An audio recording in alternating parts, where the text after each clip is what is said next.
Malt lymphoma. Okay, അതിൻ്റെ full form എന്ന് പറയുമ്പം mucosa associated lymphoid tissue lymphoma എന്നാണ്. ഓക്കെ, ലിംഫോമ എന്ന് പറഞ്ഞാൽ ക്യാൻസർ ആണെന്ന് മനസ്സിലായിട്ടുണ്ടാവും അല്ലേ? അപ്പോൾ ഏത് ഭാഗത്തെ അല്ലെങ്കിൽ എന്തിൻ്റെ ക്യാൻസർ എന്ന് ചോദിച്ചാൽ ലിംഫോമ എന്ന് പറഞ്ഞാൽ ലിംഫോയിഡ് ടിഷ്യൂവിൻ്റെ ക്യാൻസർ ആണ്, അത് നമുക്കറിയാം.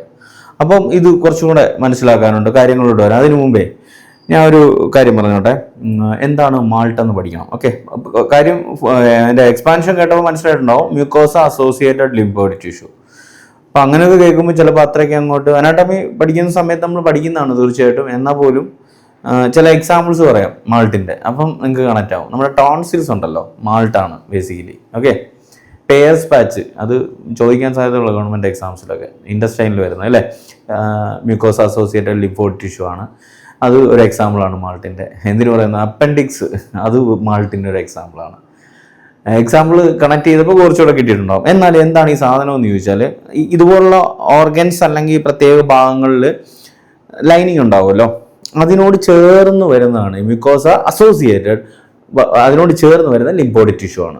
ലിംഫോയിഡ് ടിഷ്യൂവിൽ ബേസിക്കലി WBC ആണ്. അതിൽ തന്നെ മെയിനായിട്ട് B ലിംഫോസൈറ്റ്സും T ലിംഫോസൈറ്റ്സും മാക്രോഫേജസും ഒക്കെ അവിടെ സെല്ലുകളായിട്ട് ഉണ്ടാവും. ഓക്കെ, ഇതിൻ്റെ ഫംഗ്ഷൻ ഈ മാൾട്ടിൻ്റെ അല്ലെ മ്യൂക്കോസ അസോസിയേറ്റഡ് ലിംഫോയിഡ് ടിഷ്യൂവിൻ്റെ ഫംഗ്ഷൻ എന്താണെന്ന് വെച്ച് കഴിഞ്ഞാൽ, അതിന് പറയുന്നതിന് മുമ്പ് ലൈനിങ്ങിൽ വരുമെന്ന് ഞാൻ പറഞ്ഞു. ഇതിൻ്റെയൊക്കെ മെയിനായിട്ട് ഗ്യാസ്ട്രോ ഇൻറ്റെസ്റ്റിനൽ ട്രാക്റ്റിൻ്റെ ലൈനിങ്ങിൽ വരും, റെസ്പിറേറ്ററി ട്രാക്റ്റിൻ്റെത് വരാം, യൂറിനറി ട്രാക്റ്റിൻ്റെ ലൈനിങ്ങിൽ വരാം. ഓക്കെ, എക്സാമ്പിൾ ഇവിടെ കുറച്ചുകൂടെ കണക്ട് ചെയ്യുന്നത് ഈ മാൾട്ട് ലിംഫോമ ഞാൻ ഗ്യാസ്ട്രോ ഇൻറ്റെസ്റ്റിനൽ ട്രാക്റ്റിലോട്ടാണ് കണക്ട് ചെയ്യുന്നത്. കാരണം ഇത് പ്രധാനമായിട്ട് ബാധിക്കുന്ന ഓർഗൻ ഏതാണെന്നറിയോ, ഇമ്പോർട്ടൻ്റ് ആണ്, എക്സാം ഫോക്കസ് ആണ്. ഇതൊക്കെ എടുക്കുന്നതിൻ്റെ പ്രാധാന്യം തന്നെ ഇതൊരു ക്വസ്റ്റ്യനായിട്ട് വന്നാലോ എന്നുള്ള പ്രതീക്ഷയില്ല. അപ്പോൾ നമ്മൾ ഇത്രയും കാര്യങ്ങളൊക്കെ പഠിച്ചിട്ട് അവസാനം നിങ്ങൾ മെയിൻ പോയിന്റ്സ് മറന്നു പോരുത്. ഗ്യാസ്ട്രോ ഇൻറ്റെസ്റ്റിനൽ ട്രാക്റ്റിൽ സ്റ്റൊമക്കിനെയാണ് ഇത് പ്രധാനമായിട്ട് ബാധിക്കുന്നത്. മെയിൻ കാരണം H. Pylori infection, Helicobacter pylori infection ആണ്, മറന്നു പോരുത്. ഓക്കെ, ഇനി ഞാൻ പറഞ്ഞുകൊണ്ട് വന്നതിൻ്റെ ബാക്കി പറയട്ടെ. മാൾട്ടിനെ കുറിച്ചാണ് പറഞ്ഞത് അല്ലേ. അപ്പോൾ ഈ ലൈനിങ്ങിൽ ഉണ്ടാകുന്ന ലിംഫോയിഡ് ടിഷ്യൂ ആണ്.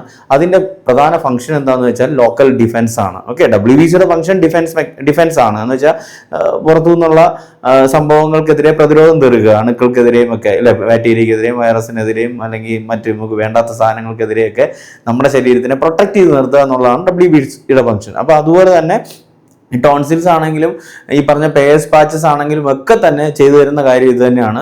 ലോക്കലി എന്തെങ്കിലും പ്രശ്നങ്ങളുണ്ടായാൽ മാക്സിമം ഇതിനെ എന്താ പറയുന്നത് ഇറാഡിക്കേറ്റ് ചെയ്യാൻ അല്ലെ നശിപ്പിച്ച് കളയാൻ വേണ്ടിയിട്ടൊക്കെ സഹായിക്കും, മനസ്സിലായോ?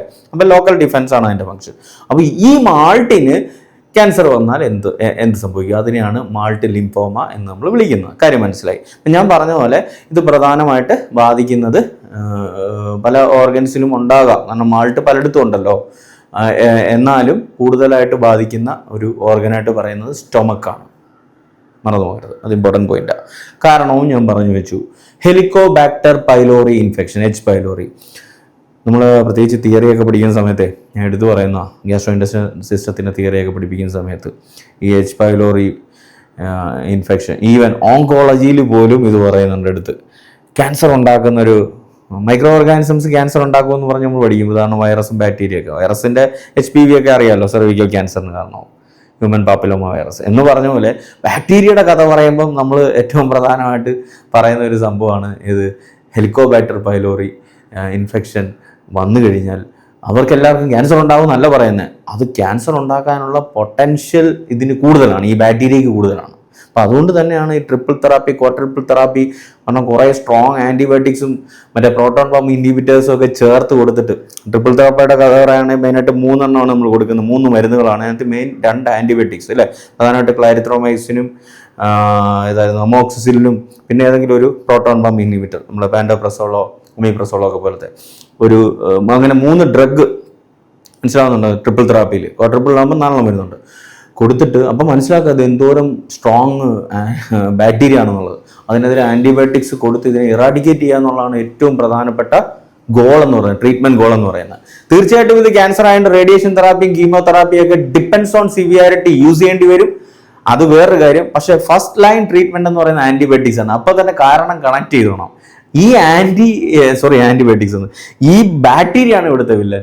ഈ ഹെലിക്കോബാക്ടർ പൈലോറി ഇൻഫെക്ഷൻ ഉണ്ടാകുന്ന ഇൻഫ്ലമേഷൻ, അതിന്റെ ഫലമായിട്ടുണ്ടാകുന്ന അതിന്റെ റിയാക്ഷനായിട്ടുണ്ടാകുന്ന ഇൻഫ്ലമേഷൻ, അത് പിന്നീട് എന്താ പറയുന്നത് ഈ ലിംഫോയിഡ് ടിഷ്യൂലുള്ള സെൽസ് ഇല്ലേ, പ്രത്യേകിച്ച് ബി സെൽസിൻ്റെ ഒക്കെ പ്രോലിഫറേഷന് കാരണമാകാമെന്നാണ് പറയുന്നത്.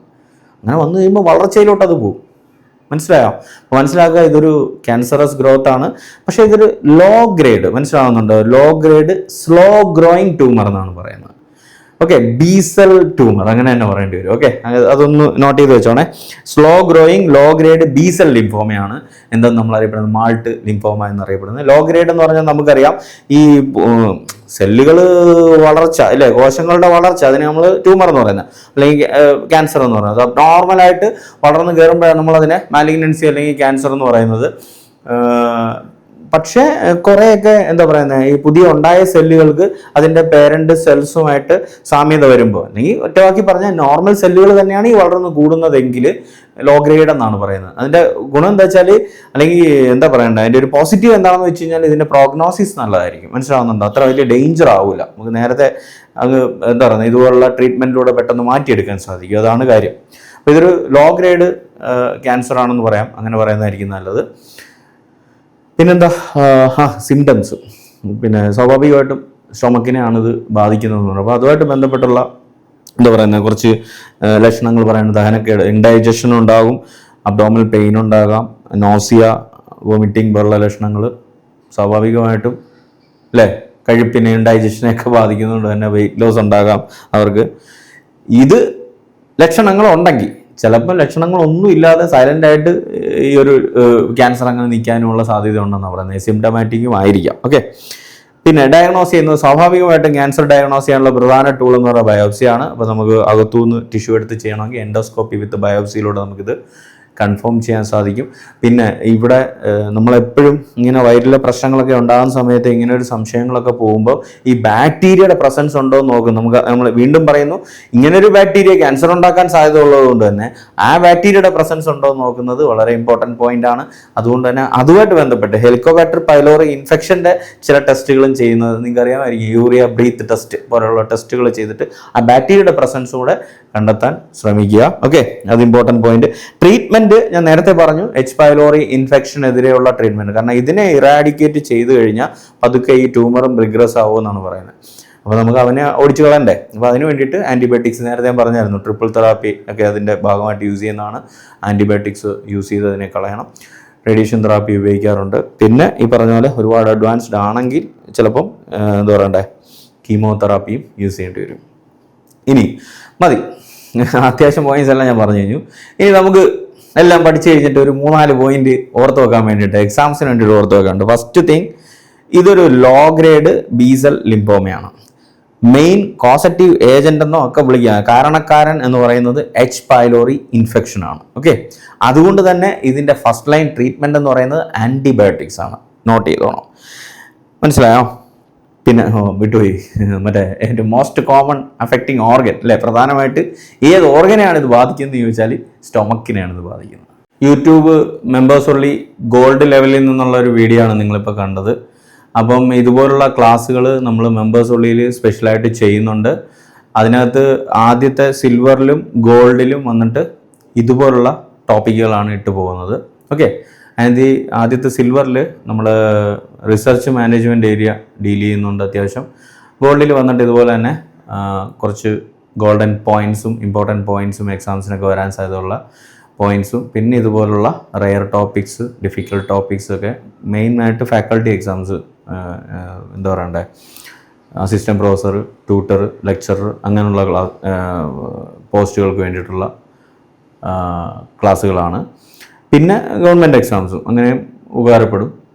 എയിംസ്, DHS, DME പോലുള്ള എക്സാംസിനും ഗുണപ്പെടുന്ന രീതിയിലുള്ള ടോപ്പിക്കുകളാണ് ഇതിനകത്ത് പാർട്ടായിട്ട് ഇട്ട് പോകുന്നത്. പിന്നെ നമ്മൾ അടുത്ത ലെവലുകളിൽ ഓക്കെ, ഡയമണ്ടിലും പ്ലാറ്റിനത്തിലും ക്വസ്റ്റ്യൻ ഡിസ്കഷൻ ക്ലാസ്സസ് ആണ്.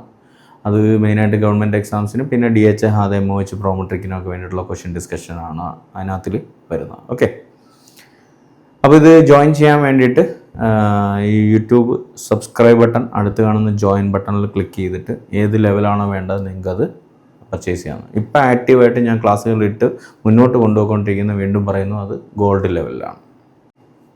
അതുപോലെ തന്നെ ജോയിൻ ചെയ്യുന്നതിന് മുമ്പ് ഞാനൊരു ഇൻട്രോ വീഡിയോ ഇട്ടിട്ടുണ്ട്. അതുമായിട്ട് ബന്ധപ്പെട്ടുള്ള കൂടുതൽ ഡീറ്റെയിൽസ്, ഓക്കെ, ആ ഒരു മെമ്പേഴ്സ് ഉള്ളിയുടെ ഫീച്ചേഴ്സൊക്കെ പറഞ്ഞുകൊണ്ടുള്ള ഡീറ്റെയിൽസ് അതിനകത്തുണ്ട്. അതൊന്ന് കണ്ടു നോക്കുക ജോയിൻ ചെയ്യുന്നതിന് മുമ്പ്. പിന്നെ നമ്മുടെ DHA, HAAD, MOH, Prometric, NCLEX RN government എക്സാംസിനൊക്കെ വേണ്ടിയിട്ട് സ്പെഷ്യൽ ക്ലാസ്സുകൾ നമ്മുടെ നഴ്സിംഗ് ഫ്ലിക്സ് ലെക്ചേഴ്സ് ആപ്പിലും വെബ്സൈറ്റിലും ഒക്കെ ആയിട്ട് അവൈലബിൾ ആണ്. ഡെമോ ക്ലാസ്സും അതിനകത്ത് കിട്ടും. പിന്നെ ലൈവ്, പുതിയതായിട്ടൊരു ലൈവ് 30 ഡേയ്സിൻ്റെ ക്ലാസ് നമ്മൾ സ്റ്റാർട്ട് ചെയ്യുന്നുണ്ട് ഈ ഫെബ്രുവരി 25-ന്. അപ്പോൾ അതിലും ജോയിൻ ചെയ്യാൻ താല്പര്യമുള്ളവരോ ഈ ക്ലാസ്സുകളുടെ ഏത് സമയത്തും അറ്റൻഡ് ചെയ്യാൻ പറ്റുന്ന ക്ലാസ്സുകളുടെ നഴ്സിംഗ് ഫ്ലിക്സ് ലെക്ചേഴ്സ് ആപ്പിലും വെബ്സൈറ്റിലുള്ള ക്ലാസ്സുകളെ കുറിച്ചൊക്കെ അറിയാൻ വേണ്ടിയിട്ട് ഞാൻ നമ്പർ കൊടുത്തിട്ടുണ്ട്, അതിനകത്ത് കോൺടാക്റ്റ് ചെയ്യാം. പിന്നെ നമുക്കൊരു ടെലഗ്രാം സ്റ്റഡി ഗ്രൂപ്പ് ഉണ്ട്, ഞാൻ ക്വസ്റ്റ്യൻസ് ഒക്കെ ഷെയർ ചെയ്യുന്നത്. സോ അതിനകത്തോട്ട് ആർക്കെങ്കിലും ജോയിൻ ചെയ്യാൻ താല്പര്യമുണ്ടെങ്കിൽ ഞാൻ അതിൻ്റെ ജോയിൻ ചെയ്യാനുള്ള ലിങ്ക് ഡിസ്ക്രിപ്ഷനിൽ കൊടുത്തിട്ടുണ്ട്, ക്ലിക്ക് ചെയ്തിട്ട് ജോയിൻ ചെയ്യാം.